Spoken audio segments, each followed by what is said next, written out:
фазадан хабар болу, закон ома білу керек кішкене, сонда дұрыс болады.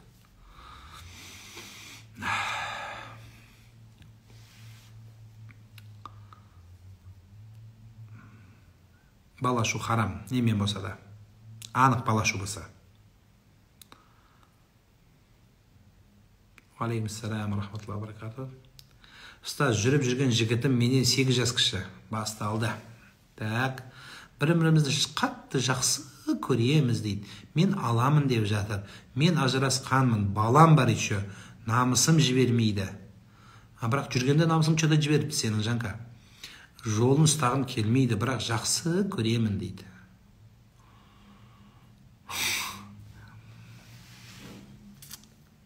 Қайта екен, сезім оянып кетті сеніңде. Біз сезім деген бәле болды, оянып кете береді екен, қара, ойланбаған жерден. Кішкене дайындап барып оятсаңдар да болатын еді. Жоқ, сразу оята береді екенсіздер. Мейлі енді оянып кетті. Тыңда қарындасым. Ол сенен кіші, бір баласы бар, бір балаң бар сенің. Сен кінә емес, сен жаман қыз емессің. Сен қазақтың алтын қызысың. Алла разы болсын саған. Бірақ ол бала жас бала. 20-ның ар жақ бер жағындағы жігіт шығар. Оның ата-анасы бар, туған туысы бар. Солар сені алдырады деп отырсың ба? Қалай ойлайсың өзің? Мысалы, сен қалайсың ба сенің қызың или бір пенсионерге күйеуге шыққанын қалайсың ба? Сен пенсионер емессің, бірақ сен балаң пенсионерді алып келсе, Алла Пугачеваны. Максим Галкиннен барып сұрап алып, Максим Галкин тастап кетіп, Алла Пугачеваны алып келсе. Не істейсің? Желаю счастья вам дейсің ба? Не айтасың оған? Сон туысқандар не айтады? Бақытты болыңдар, счастья вам демейді ғой? Бетін тырнап алар, жаным ау. Бұл не сөз, қарындасым? Сенікі арам, қой жан. Егер алам десе, онда құда түсте. Сол мамалары кесін саған. Бірақ келгенде де қабақтарын жұтып, ауыздарын бетіп келеді саған. Біздің баламызды дуалап алды дейді. Содан кейін күнде жазат маған. Мына баламызды дуалап алды, қалай қайтарамыз дейді. Жаным ау. Қой. Ертең саған өмір бермейді ол. Ол бала ол. Бір нәрсені дәмін көрген шығар, көрсе, көрмесе, көрем деп отыр, ол өліп жатыр. Бірақ ол ертең басына не түсетінін ол білмейді ол бала. Ол бала ол. Сен өзіңді кім деп айтатын білесің ғой? Сондықтан қой жан. Баламызды не істеді деп айтатын да білесің. Өзің ар жағын көріп тұрсың. Көріп тұрып, просто саған қызық болып тұр да енді. Жаңа махаббат не бермейді, таным бермейді деген әңгіме өзі. Оған кімнің өлеңі ғой? Қой жан. Алтыным қой. Әлі де болса да қой. Успокойся, бейби. Қой. Ана қызыңды ойла, ары қарай Құдай бағындашсын сен. Ол балаға қарама жан. Сен мен раскладын айтып берейін саған. Саған ешкім сөйлемеу үшін сен миллиардер болсың көрсің. Сен бір үлкен байдың қызы болу керексің. Әкең депутат болу керек. Сен крутой бай болып, бүкіл туысқандарына бриллиант, ауыздарын бәрін жаба берсең, сонда ішінен боқтаса да үндемейді. Бриллиант бергеннен кім сөйлейді? Мен де сөйлемейтін. Бақытты болыңдар, некен келіп берем мен де. Солай. А сен ондай емессің. Сөздің ашығы. Сондықтан жаным өтпейді ол. Сөздің ашығы. Шындығы сол енді. Мен қатты айтып отырмын, қатты айтса шындығы сол жаным. Ағаларының өзі сол інісін тепкілеп өлтіреді. Бәрі мазақтайды, издеваться етеді, ол жылайды, мен сені жақсы көремін деп. Сол қорлық керек болған. Ертең ол құсадан барып асылып өліп қалсашы, сен кінәлі болсын. Ол мен сүйем деп отыр.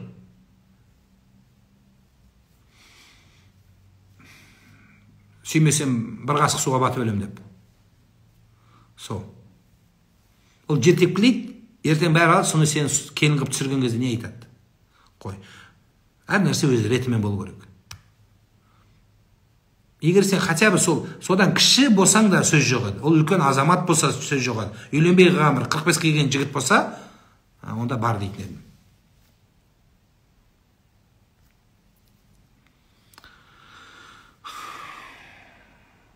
Мұдараба бар исламда, бірақ бізде кейбір кезде мұдарабаға шатастырады. Ол туралы бір видео пост саламын мен.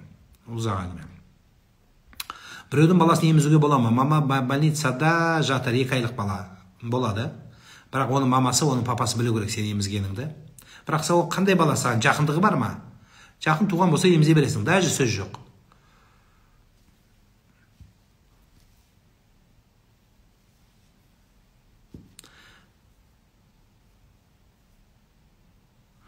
зина жасап қойсаң көп мәрте дейді, кейін тәубе жасап шариғат бойынша жазаны алу жүздіре ме дейді. Жазаны алу шарт емес, бұл жерде тәубе маңызды. Тәубе маңызды жаным.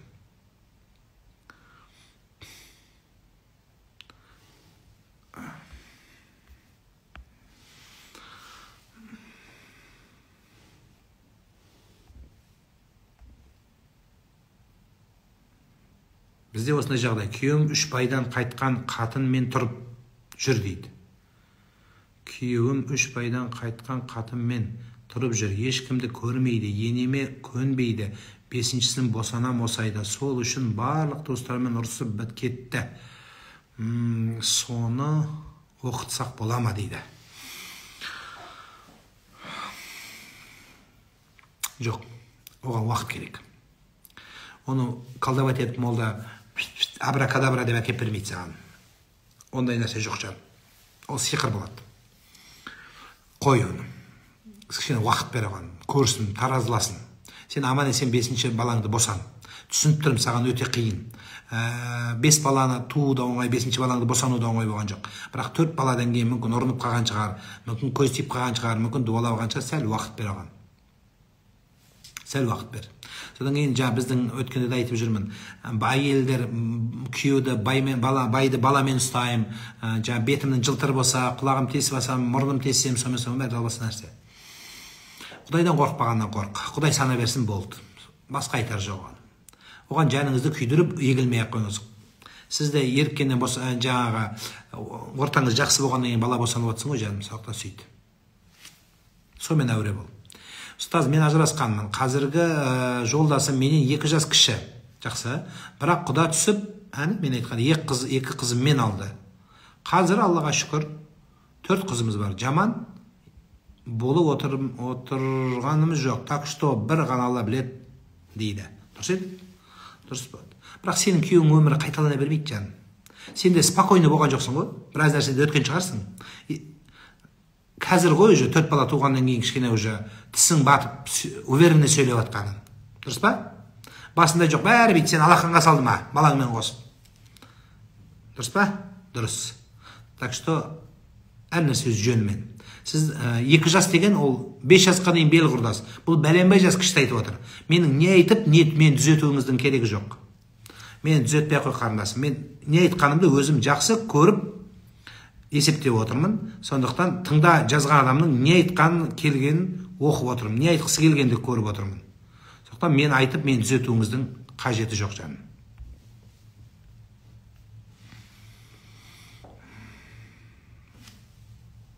Моншадан кейін ауыз мұрынды шаюды ұмытса намаз бұзыла ма? Ғұсыл жоқ деген сөз. Намаз бұзылмайды, ғұсыл жоқ деген сөз.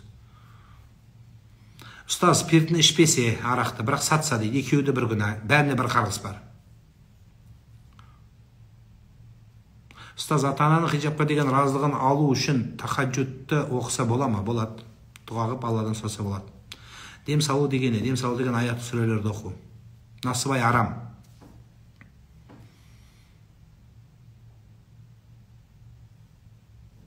Күйеуім үйдің кішісі, енемен тұруға міндеттіміз бе?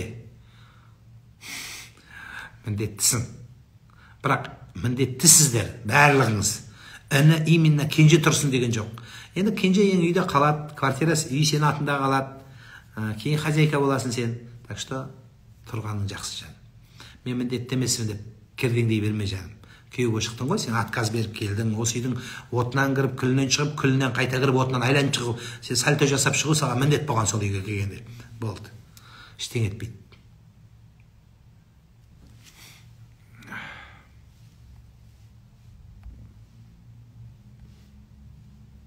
Психологқа баруға бола ма? Болады. Дәрет алған мұрынға қатты су алмаса не болады? Ештеңе болмайды. Мұрынға қатты су алудың керегі жоқ. Партнерға күйеу кірсе бола ма? Керек емес. Партнерға күйеудің кіруі вообще керек емес нәрсе.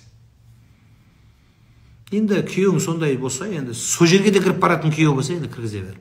Одан да түгі қалмапты ғой енді.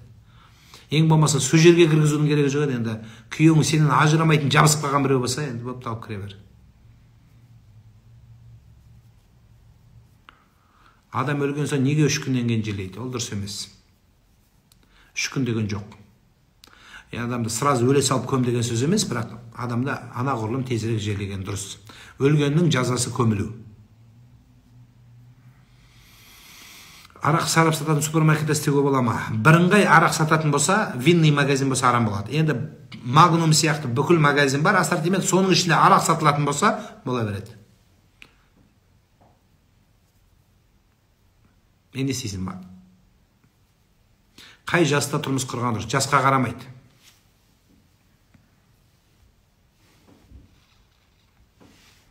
Жасқа қарамайды.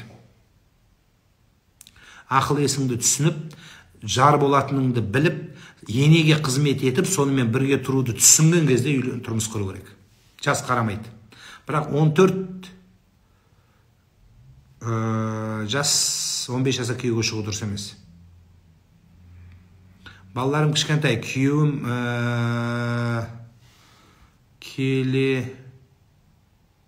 келер алдың шашады дейді. Келер алдында шашады, сөйлеседі, сосын дүние. Құрметті ардақтылар, біз қазақпыз. Мен тыңдап отқандар басым қазақшылар, сіз өз тіліңдеріңізге өздеріңіз сауатты жазу, бұл парыз екен түсініңіздер. Намаз оқу қалай парыз болса, қазақтың тілін тура солай сауатты жазу, сауатты түсіну, бұл парыз болады. Мен сіздерге түсінікті болу үшін ғана бір-екі орысша сөз қосып жіберем, бірақ ол дұрыс емес. Құдай тілді жаратты. Тілдің ішінде қазақтың тілін жаратты. Өз тіліңді өзің қадірлеп, түсінікті қып, мәнді қып, мағыналы жазбасаң, бұл сөздің аяғын жұтып қойсақ, қақа деп сөйлеген ол тілді бұзу болады. Сондықтан ардақтар, өз тілімізді өзіміз құрметтеу бұл парыз екен түсініңіздер. Сауатты, асықпай жазыңыздар. Мен қашып бара жатқан жоқпын ғой. Кетіп бара жатқан. Сондықтан жай асықпай түсінікті қып, өзің бір оқып алыңыз жазғаныңызды. Солай жазып үйреніңіздер. Балаларыңызды өсіп қалды. Мама, сен оказывается сауатсыз екенсің ғой десе, не айтасыз? Қараңғар, сен оқытам деп жүрдің ғой дейсің ба? Сондықтан сауатты жазыңыздар, сонда мен оқығанда дұрыс болады. Көзімді ауырып отыр. Бір сөзді бір сөзге бөліп. Кезінде ислам ғұламалары болған. Солар кітапты жазған кезде мына ортада ашық алаң қалдырмай бір-біріне қос жазып жібереді екен. Сондықтан ол жөн нәрсе емес. Сауатты жазыңыздар. Сонда маған оқуға да оңайлы болады. Ұстаз, сәлеметсіз бе? Түсінде дәрет алып отырған адамның көрінуі нені білдіреді дейді. Тікелей дәрет алып отқан қандай дәрет? Туалет па, жоқ, бет қолды жуға намаздың дәреті ма? Дәрет деген екі түрлі болады. Туалет басқаша жорылады, мынау басқаша жорылады. Күйеуім сұрақ туғанда нақтысын былай жазсаңыздар, сонда баста ауырмайды, мен қайда да осылай сұрап отырмаймын. Әйел емшінің бата беруіне қалай қарайсыз? Дұрыс емес нәрсе. Ата-ананың батасынан алатын, ата-ананың батасынан артық бата жоқ жер бетінде. Ла шакку фихинде күмәндарың болмасын деген пайғамбарымыз саллаллаху алейхи ва саллям. Ұстаз, ата-анам, ата-енем қайтыс болған сол кісілерді көп сағынып еске алып жылай беремін. Не болады, менікін оқыңызшы. Соңында салынған предпоследний дейді ғой, алдындағы пост оқыңыз. Сол жерде тыңдаңыз, сол жерде айтқан осы туралы. Жылағандарға айтқам. Тортқа вино қосу арам. Соны жегендердің намазы қабыл болмаса, сіздің қияметте жауап бересіз. Мен тұрмыстамын, түсімде сәукеле киіп, түсті қоя тұрыңыздар, түсті жауап бермейміз эфирде.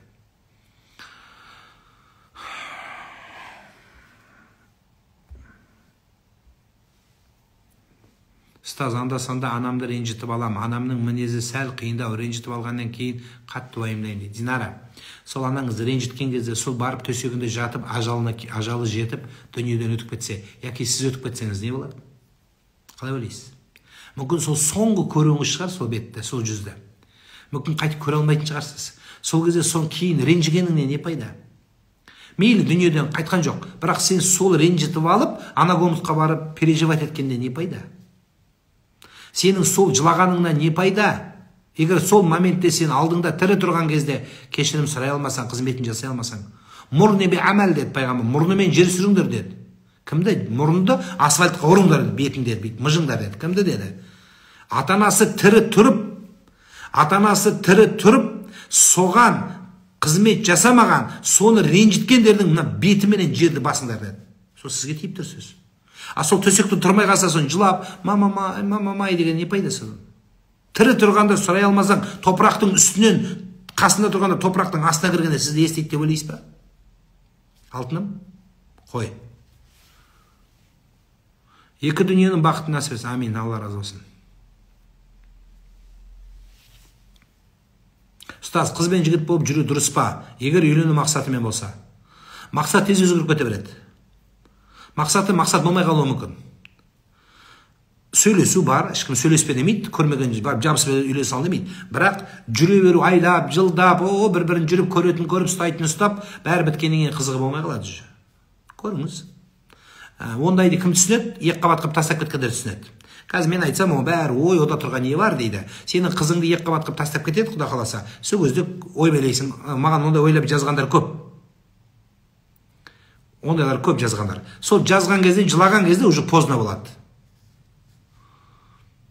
Басқа ұлт өкіліне тұрмысқа шығуына ағам қарсы. Сол адамға шықсаң бізбен араласпай-ақ қой дейді. Мұсылман болу шарт бірінші орында. Ұлттан бұрын дін бірінші тұрады. Ұлттан бұрын дін бірінші тұрады. Мұсылман болмаса, Құдайға сенбеймін десе, ол қазақ болса да, мен Құдайға сенбеймін, тәңіршілер бар бізде қазір. Сол тәңіршіге күйеуге шықсаң, некен қиылмайды. Атеисттер бар, атеист кәпір ол. Оған күйеуге шығылмайды. Шықса неке оқылмайды, оқылса қабыл емес.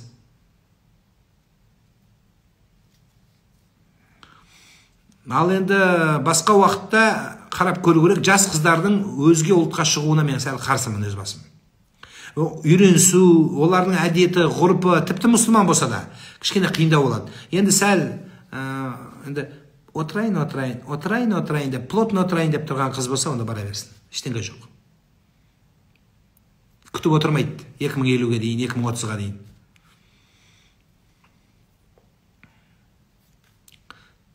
Тәңірші деген кім? Тәңірші дегендер, біздің аталарымыз исламнан бұрын тәңірге сыйынған. Тәңір деген сол Құдай деген сөз. Олар өзі не айтын, не қойып жүрген білмейді. Сол сөзді айтып талбастап жүргендер, исламмен қарсы болғандар, олар мұсылман емес. Олардың дүниеден өтсе жаназасы оқылмайды. Ұстаз, сырға салдырып қойған қызын мен телефоннан сөйлеп жүрге боламын, әлбетте болады. Бірақ ырбиып сөйлесе бергенде жақсы емес. Мына отырып алып телефонға жазып, қалай? Не болды? Деп отыра бергеннен ештеңе шықпайды. Бұл дұрыс нәрсе емес. Құдай қаласа үйленерсің, мен шақырып неке қидырасың, той болады, шудың бойында билейсің, содан кейін барып Құдай қаласа ой күнде сөйлесесің ғой. Уже кейін надоел болады, қашып кетіп келеді. Сөйлемес екен. Вообще сөйлемес екен, шаршап кеттім, ұйықтап қалатын боласың. Айналайын. Сөйлесетін уақыт алды әлі, Құдай қаласа. Сен бірінші күйеуге шық, үйлен, содан кейін барып рахат болады сол кезде.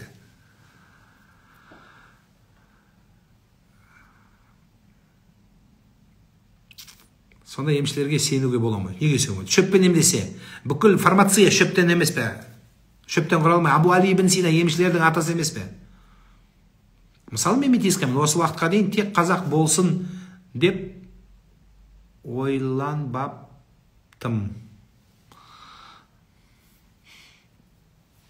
Енді сіз үйреніп кеттіңіз, метиска қыз. Ал енді біреулер үйрене алмайды. Ол мысалы айтайық, тамақтарына басқасы бәрі бар. Адам қайтыс болғанда айна неге жабады? Біздің адамдардың өзінің ойынан шығарып алған нәрсе сол дұрыс емес. Сурет болмасын дегеннен шыққан туындаған дүние. Ондай нәрсе жоқ. Таң намазды азаннан кейін оқу керек пе? Әлде телефоннан азан айтылған сайын оқи берсем болмады. Телефонмен уақыт кірсе оқи бересіз. Бала тәрбиесі туралы жерде 1 сағаттық қыз баласы тәрбиесі, 1 сағаттық ұл бала тәрбиесі туралы айтылған бір не бар, бейне бар, соны көріңіз. Осыдан 15 жыл бұрын өтте сенімді емші оқып берген тұмарды не істеуге болады? Жалпы сүрелер, дұғалар жазылған қағазды отқа жағуға бола ма? Енді көметін мүмкіншілік болмаса жағуға болады.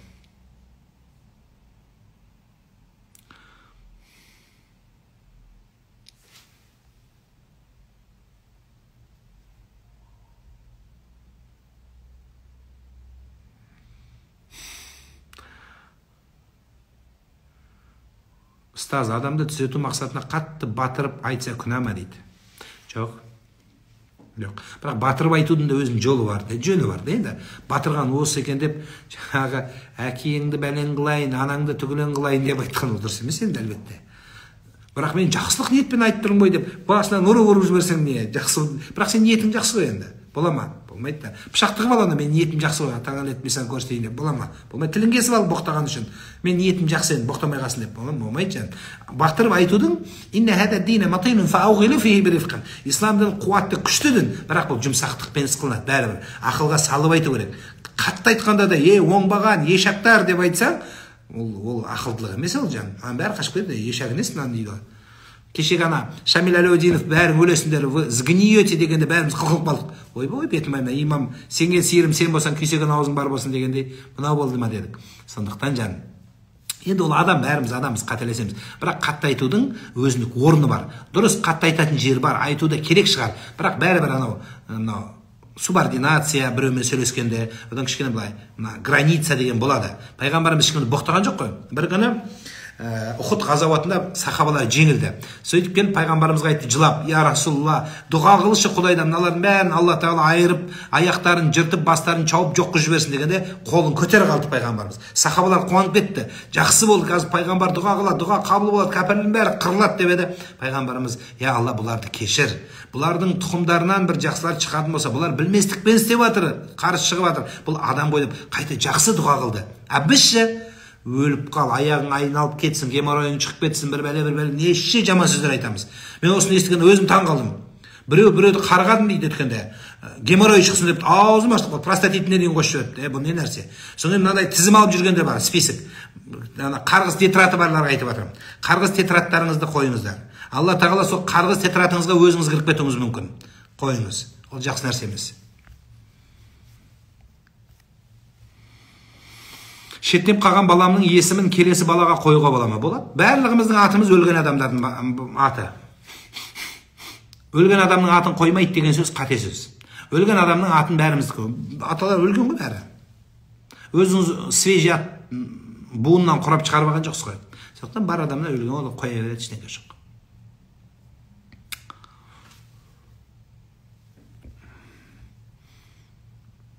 Ұстаз, көзде қал болса қарғыс өтеді деген рас па? Мен көзімде қал бар, қорқамын дейді.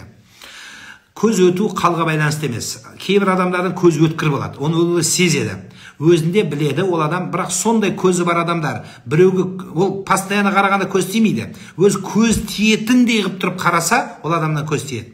Сол адамдар сондай қылып қарау харам деп айтылған кітаптарда. Мысалы, біреу біледі, өзінің бір қарайтыны бар, біреу бүйтіп шүретсетеді, біреу бүйтеді, біреу бүйтеді, біреу көзін атыстырады. В общем, не керек, әркімдікі әрқалай. Біреу мақтағанда қарайды, біреу бүйтіп көзінің астымен қарайды, біреу бүйтіп, ол әркім өзінікін біледі, қайлай көз тигізетін. Сол көз тигізетін халде қарайтын болса, онда ол арам істеген болады. Одан қорғану керек. Ал енді қал қай жерде болса да ол қарамайды. Қал көздің несі емес, көрсеткіші емес. Кішкене қатып қалды ау деймін, солай деп көріп тұрмын мен. Қатып қалған жоқ па?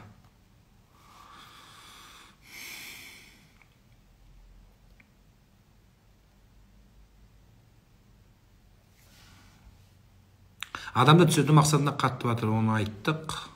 Қатып қапты эфир. Сәл тоса тұрайық.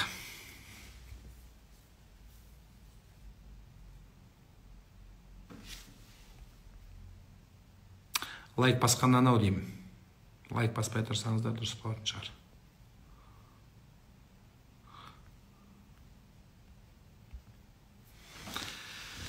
Эфирім қатып қалды, кешірім сұраймын. Шығып қайта қосылып көрейік. Ассаламу алейкум ва рахматуллахи ва баракатух.